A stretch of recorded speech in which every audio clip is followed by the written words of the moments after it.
Ambassador Vorteth stood at the window of his ship and looked at the small blue planet below.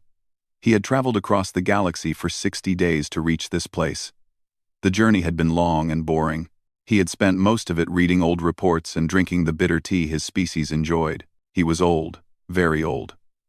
300 cycles had passed since his birth, and in that time he had visited more than 1,000 worlds.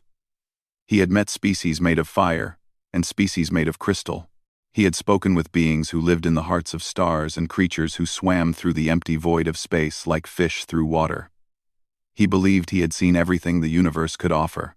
The Galactic Council had sent him to this planet called Earth. They wanted him to study the species that lived there. These creatures called themselves humans. The Council's early reports said they were primitive and violent. They had no ships that could travel faster than light. They had no single government to unite them. They fought wars against each other over small pieces of land and ideas that seemed foolish to outside observers. Vorteth thought this assignment was a waste of his time. He was the most experienced ambassador in the Council's history. He should be handling important matters, not studying some backward species on the edge of the galaxy. But the Council had insisted. They said humans were strange. They said something about them did not fit the usual patterns. Vorteth did not believe this. Every species thought it was special. None of them truly were. His ship moved into a stable orbit around the planet. Through his window, he could see the clouds swirling over blue oceans and green and brown land. The planet was pretty, he admitted to himself, but pretty did not mean important. He activated his communication system and sent a message to the planet below. He announced his presence and his purpose. He expected chaos. He expected fear. When primitive species first learned they were not alone in the universe, they usually panicked. Some tried to attack, others fell into worship. A few simply went mad. The response came quickly. A female voice spoke through his speakers. She sounded calm and clear. "This is Grace Miller of the United Nations. We received your transmission. On behalf of the people of Earth, I welcome you. We have been hoping someone would come." Vorteth sat still for a long moment. This was not the reaction he had expected. There was no fear in her voice. There was no anger or confusion. She sounded like someone greeting an old friend they had been waiting to see. "You are not afraid," he said. "Should I be?" Grace Miller asked. He did not know how to answer that question. Over the next several hours, Vorteth communicated with various human governments. They argued among themselves about how to proceed, which did not surprise him. The reports had said humans could not agree on anything, but eventually they reached a decision. They invited him to visit their planet's surface. They said he could go wherever he wished and speak to whomever he wanted. They asked only that he give them warning before he appeared, so they could prepare people and avoid panic. This was reasonable. Vorteth agreed. He chose to begin his study in a region called the American Midwest. The Council's data suggested this area was unremarkable. It was filled with farms and small towns and ordinary people living ordinary lives. If he wanted to understand what humans truly were, he should start with the common ones, not the leaders or the exceptional. He transported himself to the surface on a warm morning. He appeared at the edge of a small town, surrounded by fields of tall green plants. The air smelled strange to him. It was thick with the scent of growing things and something else he could not identify. Later he would learn this was called summer. A human male was working in a field nearby. He was older, with gray hair and skin that had been darkened by years under the sun. When he saw Vorteth appear out of thin air, he stopped what he was doing and stared. Vorteth waited for the screaming to begin. Instead, the man wiped his hands on his clothes and walked toward him. His steps were slow and steady. When he reached Vorteth, he looked up at the ambassador's tall form and strange features without any sign of fear.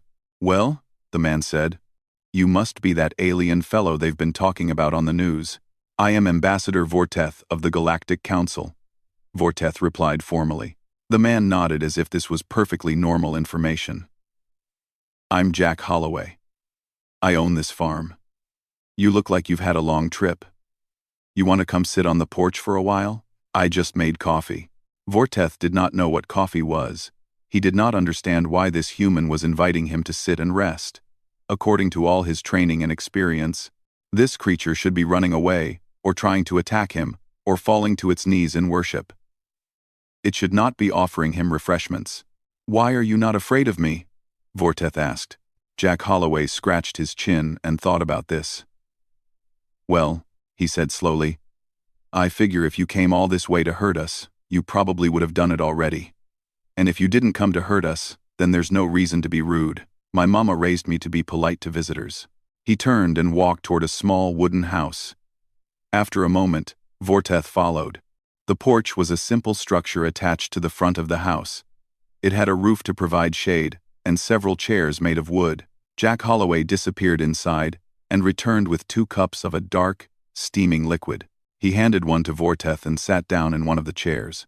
Vorteth looked at the cup. He scanned its contents and determined it was safe for his biology. He took a small sip. The taste was bitter and strange, but not unpleasant. "Not bad," he said. Jack Holloway smiled. "It's nothing fancy, just the regular stuff." They sat in silence for a while. The sun moved slowly across the sky. Birds sang in the trees nearby. In the distance, Vorteth could see other humans working in their fields or driving vehicles down dusty roads. None of them seemed particularly concerned that an alien was sitting on Jack Holloway's porch. "Your people do not seem worried about my presence," Vorteth observed. "Oh, they're curious," Jack said. "Everyone's been talking about it since the announcement. But worried?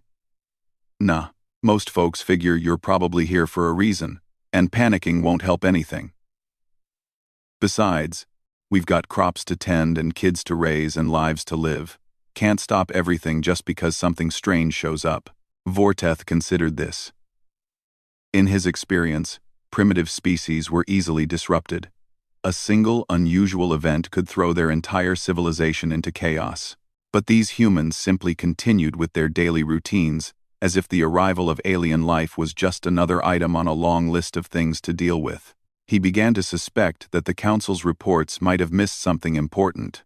He finished his coffee and thanked Jack Holloway for his hospitality. As he stood to leave, the old farmer looked up at him with kind eyes. "You come back any time," Jack said. "Porch is always open." Vorteth nodded and walked away into the fields. He had much to observe and study. But as he went, he found himself thinking about that simple invitation.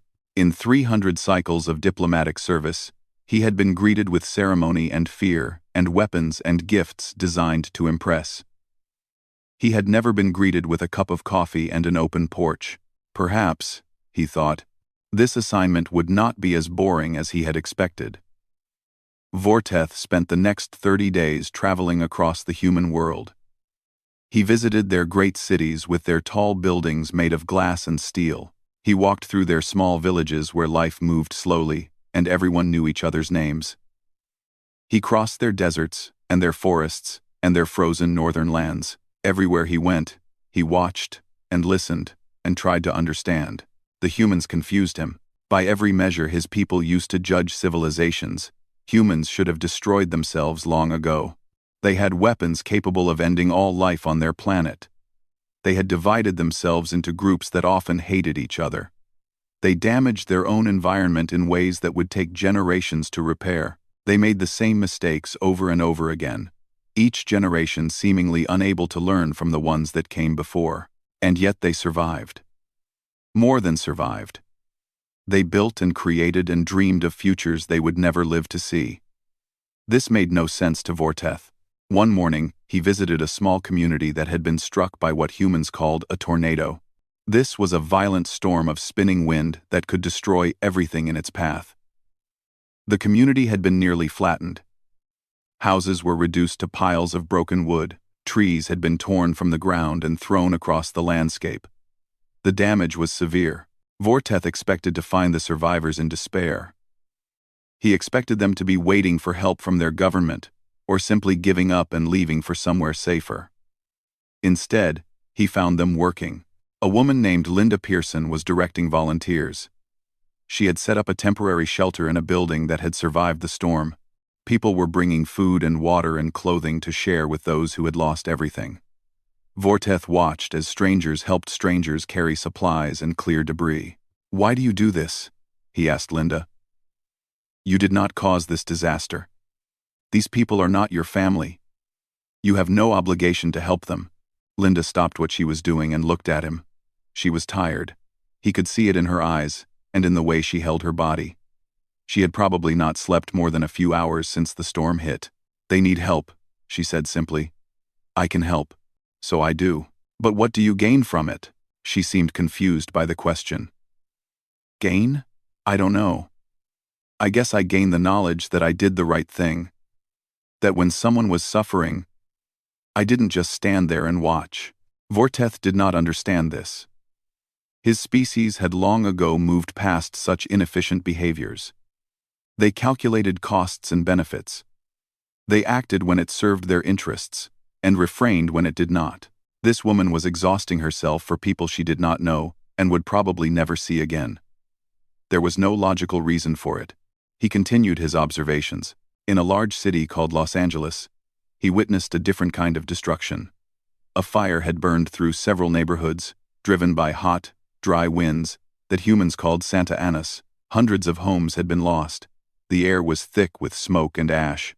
But again, instead of despair, Vorteth found something else. A man named Danny Cruz had lost his house and everything in it. He had lived there for 20 years. His family photographs, his children's artwork, his wedding album. All of it was gone. When Vorteth found him, Danny was helping his neighbor search through the ruins of her home for a small box that contained her late husband's military medals. "You have lost everything," Vorteth said to him. "Why are you helping someone else, instead of mourning your own loss?" Danny straightened up and wiped soot from his face.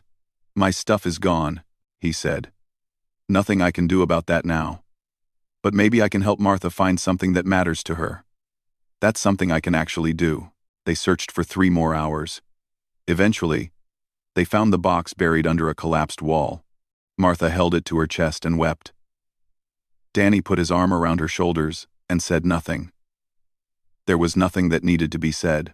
Vorteth recorded this in his notes. He wrote that humans seemed to find meaning in helping each other even when they could not help themselves. He did not know what to make of this.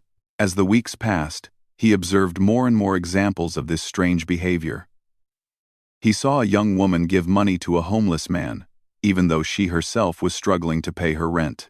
He saw an elderly couple spend their retirement years volunteering at a shelter for abandoned animals. He saw teenagers organize to clean up a polluted river, knowing that the results of their work would not be visible for decades. He also observed human cruelty. He saw wars fought over religion and resources and pride. He saw people hurt each other in ways that served no purpose. He saw hatred and prejudice and violence that seemed to serve no evolutionary function at all. Humans were capable of terrible things. This was clear. But they were also capable of something else. Something Vorteth had not encountered in all his centuries of travel. One evening, he sat on a hill overlooking a human city. The lights were coming on as darkness fell. Millions of humans lived in that city, each one with their own concerns and dreams and fears. Most of them would never meet. Most of them would never know each other's names. And yet they had built this place together. They had agreed, without ever discussing it, to live in proximity to each other. They had created systems and rules that allowed them to share space and resources. They had built hospitals to heal each other, and schools to teach their young, and parks where they could simply sit and enjoy the beauty of the world. It was messy and imperfect. The city had crime and poverty and pollution. But it also had music playing from open windows, and children laughing in the streets, and couples walking hand in hand through the evening air. Vorteth thought about the worlds he had visited. The perfect, orderly civilizations, where every action was calculated and every outcome predicted. Those worlds were efficient and stable.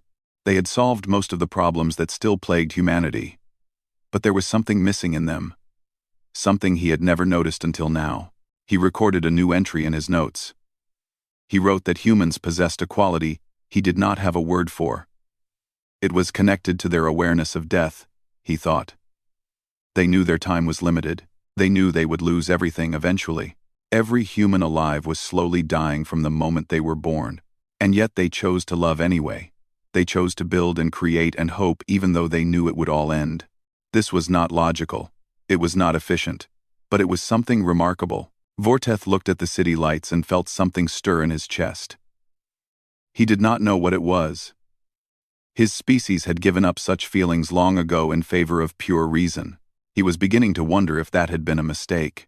The next morning, Grace Miller contacted him. She had arranged for him to visit a special place. She said it would help him understand humans better than anything else could. She was taking him to a children's hospital. Vorteth agreed to go. He did not know that this visit would change him forever. The hospital was a large building made of white stone and glass. It sat in the middle of a busy city called Chicago. Vorteth had seen many medical facilities on many worlds.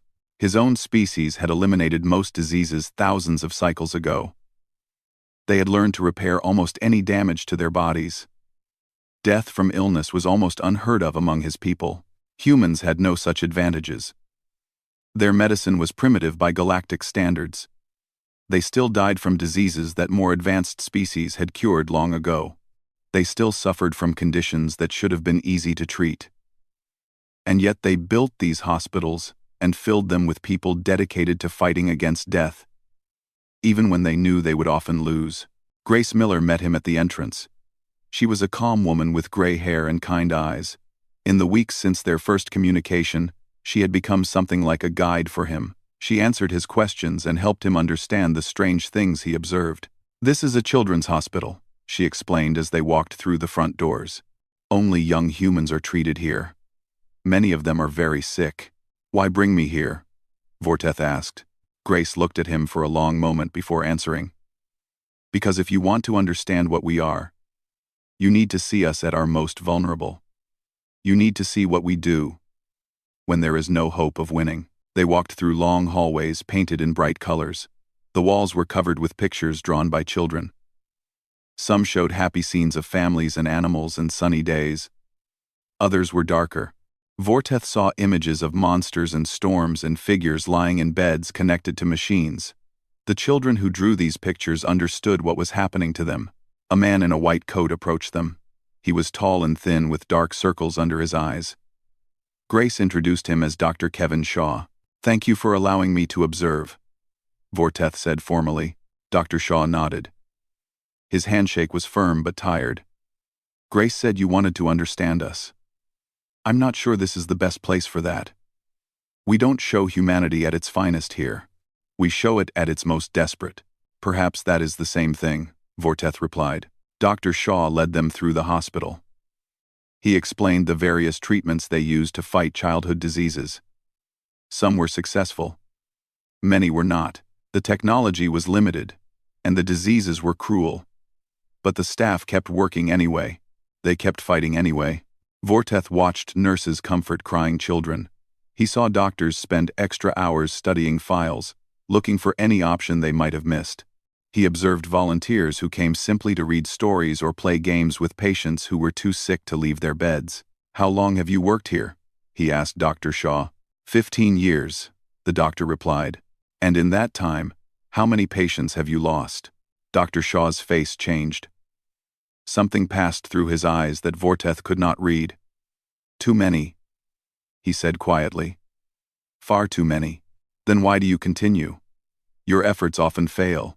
Your technology cannot save them all. Would it not be more efficient to focus your resources elsewhere?" Dr. Shaw stopped walking. He turned to face Vorteth with an expression that might have been anger or might have been something else entirely. "Because some of them live," he said. "Because every single child in this building matters. Not as a statistic. Not as a percentage. As a person. And as long as there is any chance at all, we keep fighting. That's what we do. That's what makes us human." They continued the tour in silence. Eventually, they reached a room at the end of a quiet hallway. Through the window, Vorteth could see a small girl lying in a bed surrounded by machines. Her skin was pale and her eyes were closed. A woman sat beside her, holding her hand. This is Sophie, Grace said softly. She is 7 years old. She has a disease we cannot cure. How long does she have? Days, perhaps hours. Vorteth looked at the woman beside the bed. She had not moved. She simply sat there, holding the child's hand. Watching her face. That is her mother, Grace continued. Her name is Beth. She has not left this room in 34 days. Why? Vorteth asked. There is nothing she can do. Her presence does not change the outcome. Grace turned to look at him. There were tears in her eyes. But her voice remained steady. Because Sophie should not have to die alone. Because every moment matters.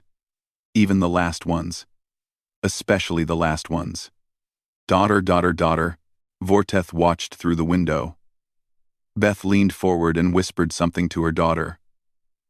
Sophie's eyes fluttered open briefly, and a tiny smile crossed her face.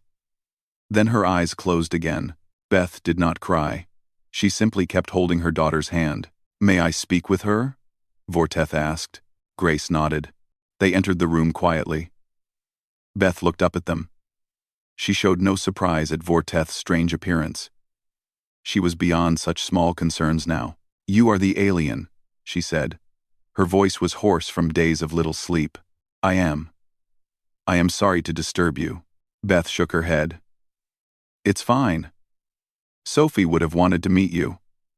She always loved stories about space. Vorteth looked at the small figure in the bed. Sophie was tiny. Fragile. Her life had barely begun. And it was already ending. I do not understand, he said. Why do you stay?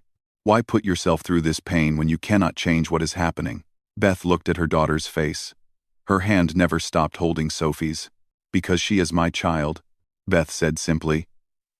Because I carried her inside me and felt her kick.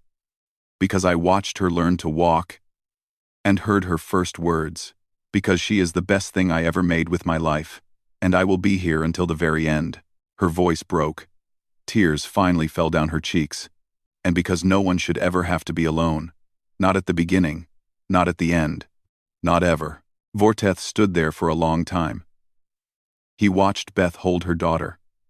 He watched the machines beep their steady rhythm. He watched a mother refuse to look away from the greatest pain of her existence, because her presence was the last gift she could give. That night, he returned to his ship.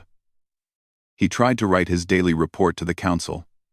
He had always written his reports without difficulty. Facts and observations, clearly presented, efficiently organized, but his hands would not move. His mind would not focus. He kept seeing Beth's face. He kept hearing her voice. No one should ever have to be alone.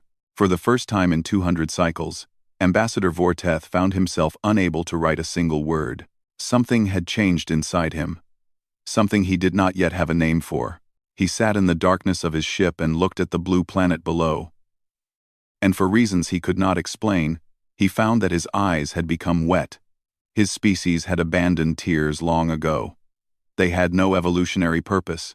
They served no function. But that night, alone in the darkness, Vorteth wept. Something was different after the hospital. Vorteth noticed it in himself, but could not explain it. He looked at humans differently now. Where before he had seen primitive creatures stumbling through their short lives, he now saw something else. He saw beings who knew they were dying and chose to live anyway. He expanded his research. He wanted to understand everything about these strange creatures.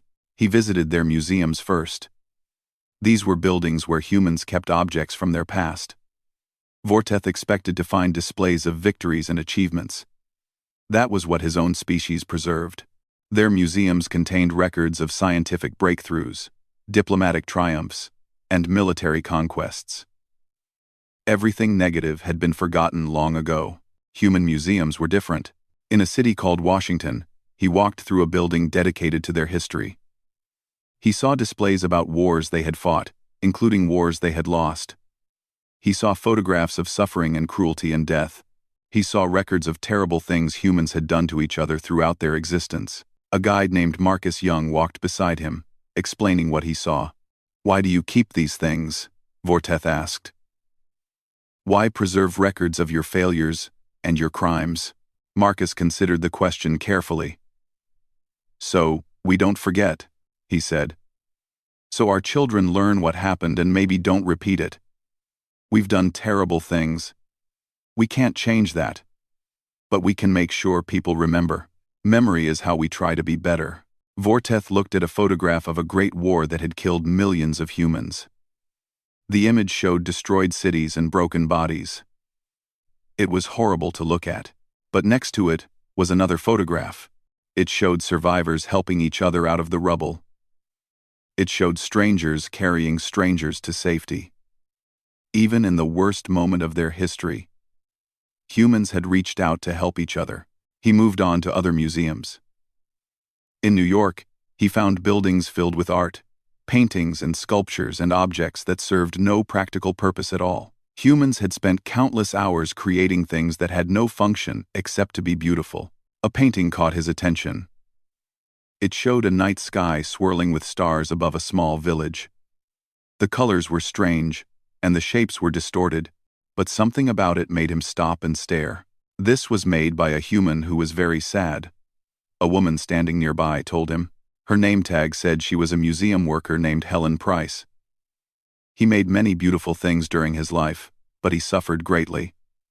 He never knew how much his art would mean to people after he was gone. Why create if he was suffering? Vorteth asked. Helen smiled softly. Maybe because creating was the only way he knew how to make sense of his pain. Maybe because he hoped someone, someday, would look at what he made and feel less alone. Vorteth stared at the painting for a long time. Later that week, Grace Miller took him to something called a concert. They sat in a large hall, filled with hundreds of humans.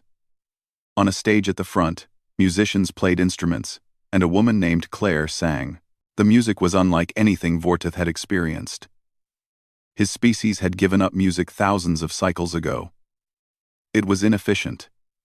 It conveyed no useful information, but as Claire's voice filled the hall, Vorteth felt something happening inside him. He looked around and saw humans crying. Not from sadness, he realized, but from something else. The music was touching something deep inside them. It was making them feel connected to each other and to something larger than themselves. He scanned the brain activity of the people around him. The music was triggering the same neural pathways as physical pain. And yet they had come here voluntarily. They had paid money to feel this way. When the concert ended, Vorteth sat still for several minutes while other people filed out. "What is this feeling?" he asked Grace. "Being moved," she said.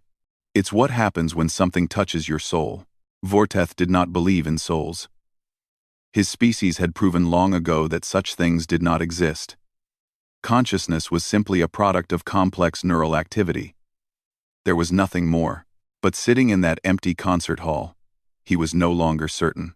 The next day, he traveled to a city called Boston. Grace had arranged for him to meet a man named Paul Whitman. Paul was 87 years old. He had lived a long life by human standards, though to Vorteth he was barely more than a child. They walked together through a park filled with trees. Some were tall and old, others were young, barely more than saplings. "I planted most of these," Paul said. "Started when I was 45. Been coming here every year to plant more." Vorteth looked at the trees. The youngest ones would not reach their full height for another 50 years. Paul would not live to see them. "Why plant trees you will never see grow?" he asked. Paul laughed. It was a warm, gentle sound. "They're not for me," he said. "They're for the kids who'll come after. For their kids. For people I'll never meet. I figure if everyone just planted one tree, the world would be covered in forests." He bent down slowly and placed his hand on the soil near a young tree. "I won't be here to see this one get tall," he said. "But someone will sit in its shade someday. Someone will look up at its branches and feel peace. That's enough for me." Vorteth thought about this for a long time. On his last day of observation before returning to the council, he walked alone through a human city. It was cold, and light frozen water called snow was falling from the sky. He watched humans hurry past, wrapped in warm clothing. A young man ahead of him stopped suddenly. He was looking at someone sitting against a wall. It was an older woman with no coat and no shelter. She was shivering in the cold. The young man, whose name was Sam, took off his own coat. He walked over to the woman and draped it around her shoulders. She looked up at him with surprise and gratitude. "Thank you," she whispered. Sam smiled at her. "Stay warm," he said. Then he walked away into the falling snow. His arms wrapped around himself against the cold. Vorteth followed him. "Why did you do that?" he asked. "You are cold now. You had no obligation to help her." Sam looked at him. He did not seem surprised to be talking to an alien. Perhaps he was too cold to care. "She needed it more than I did," he said simply. "That's all." Then he walked away, shivering, into the night. Vorteth stood in the falling snow and watched him go. He thought about everything he had seen since arriving on this planet. The coffee on Jack's porch. The volunteers after the tornado. The doctor who kept fighting. The mother who would not leave. The artist who created while suffering. The old man planting trees he would never see. The young man giving his coat to a stranger. These creatures lived for barely 100 cycles. They knew they would die. They knew everything they built would eventually crumble. And still they chose kindness. Still they chose hope. Still they reached out to help each other. Again and again. For no reason except that someone needed help and they could provide it. Vorteth made a decision. Tomorrow, he would return to the Galactic Council. He would give his report. But it would not be the report they expected. The great chamber of the Galactic Council was vast, beyond human imagination. It stretched for miles in every direction, filled with representatives from 800 different species. 3,000 delegates sat in rising tiers of seats, their forms ranging from humanoid to crystalline, to shapes that had no name in any human language. Ambassador Vorteth stood alone at the center of the chamber. A platform beneath his feet floated above a floor made of light. Every eye in the room was focused on him. He had spent the journey home preparing his report. 12,000 pages of observations, data, biological analyses, and cultural assessments. He had documented everything. Human wars, human cruelty, human environmental destruction, human division and prejudice and violence. Everything the Council expected to hear about this primitive species on an unremarkable planet. The High Chancellor spoke. Her voice echoed through the chamber like distant thunder. "Ambassador Vorteth, you were sent to assess the species known as humans. You have been gone for 90 cycles. We await your findings." Vorteth looked out at the sea of faces watching him. These were the most powerful beings in the galaxy. Their decisions shaped the fates of billions. They expected efficiency, logic, and clear recommendations based on measurable data. He opened his mouth to begin his prepared presentation. No words came out. Instead, he thought about Grace Miller welcoming him with curiosity instead of fear. He thought about Jack Holloway offering coffee to a stranger who had appeared out of thin air. He thought about Linda Pearson exhausting herself to feed people she would never see again. He thought about Danny Cruz helping his neighbor find her husband's medals while his own life lay in ruins around him. He thought about Dr. Kevin Shaw fighting impossible battles because every single child mattered.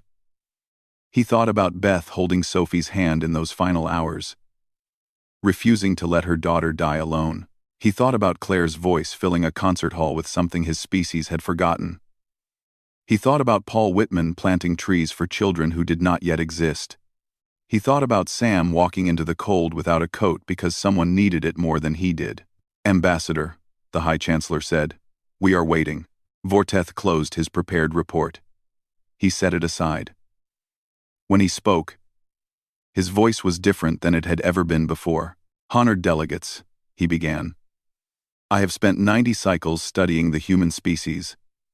I have documented their wars, their cruelty, their environmental destruction, and their division. By every measure we use to judge civilizations, they are primitive, they are fractured, they are self-destructive. They live barely 100 cycles and spend much of that time causing harm to each other and their world." Murmurs rippled through the chamber. This was what they had expected. "However," Vorteth continued, "my report is incomplete." The murmurs stopped. The chamber fell silent. I have also documented things I did not expect. I have observed humans help strangers they will never see again. I have watched them rebuild homes that have been destroyed, knowing those homes may be destroyed again, and prepare to rebuild once more. I have seen them create beauty for no reason, except that beauty matters. I have witnessed them plant trees they will never see grow, fight battles they cannot win, and love people they know they will lose. He paused. His voice had begun to shake, something that had not happened in centuries. Humans are fragile, he said. They know they are fragile. They know they will die. And they know most of what they build will crumble. They live under the constant shadow of their own mortality. Every human I met was slowly dying from the moment I encountered them. The chamber was completely still.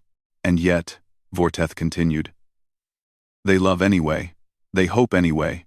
They build and create and sacrifice for beings they will never meet. They carry the weight of death every single day, and still they choose kindness more often than cruelty. Still they reach out to help each other. Still they believe that tomorrow might be better than today. His voice broke. He had to stop for a moment to compose himself. In 300 cycles of service, I have visited 1,000 worlds. I have met species far more powerful than humans. I have encountered civilizations far more advanced. But I have never, in all my travels, met a species so fragile that chooses, again and again, to be gentle. I have never seen beings so small stand so tall. He looked out at the assembled delegates. Some of them were leaning forward in their seats. Others had expressions he could not read. They call it hope, Vorteth said. This irrational belief that things can get better. We abandoned such inefficient emotions long ago. We evolved past them. We became logical and efficient and stable. He paused. I now believe that was our greatest mistake. The chamber exploded with noise. Delegates shouted in 100 different languages. Some were angry. Some were confused. Some were simply shocked. The High Chancellor raised her hand, and silence fell once more. What is your recommendation, Ambassador?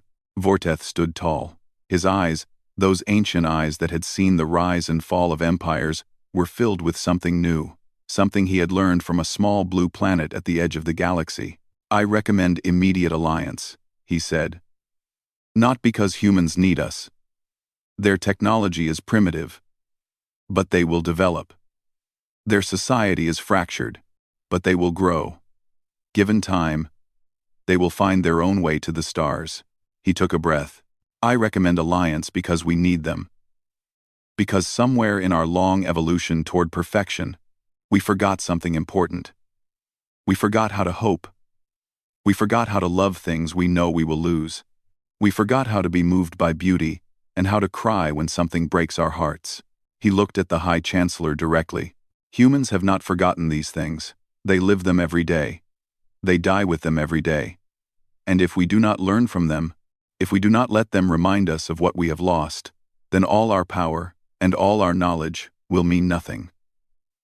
We will be the most advanced civilization in the galaxy, and we will be empty.